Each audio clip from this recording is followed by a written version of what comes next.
Et salut à tous, on se retrouve pour une nouvelle vidéo de l'architecture informatique. Cette fois-ci, un gros morceau, c'est la couche OSI, donc qui est super important à connaître si vous voulez faire de la cybersécurité ou être un bon développeur, parce que c'est les couches qui régissent le monde actuel, qui permet à ce qu'un client et un serveur puissent discuter entre eux. Donc il faut savoir qu'il y a 7 couches OSI, donc on va commencer par la première qui est autre que la couche physique.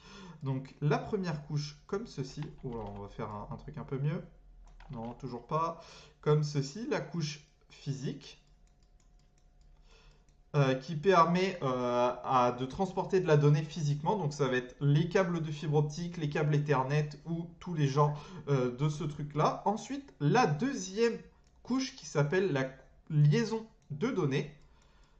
Hop, comme ceci, qui va permettre à ce que deux machines puissent s'assurer qu'ils communiquent avec la bonne machine. Donc c'est souvent, par exemple, les adresses MAC qui certifient de l'identité de votre machine.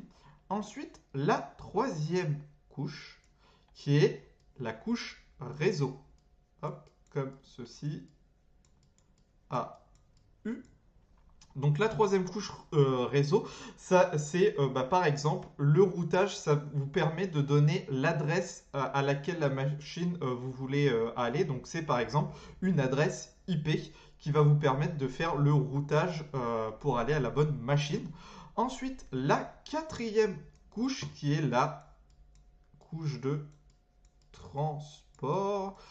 Hop, RT, hop. Et du coup, cette couche, cette quatrième couche, qu'est-ce qu'elle fait? C'est la fiabilité des transferts de données avec les protocoles comme par exemple TCP ou UDP, s'assurant que les données arrivent correctement et bien délivrées.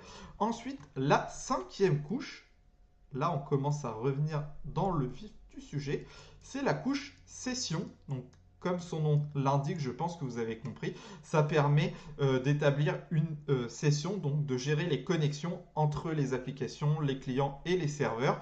Et voilà, ça permet, par exemple, quand vous entrez dans une connexion TCP, c'est de la garder active.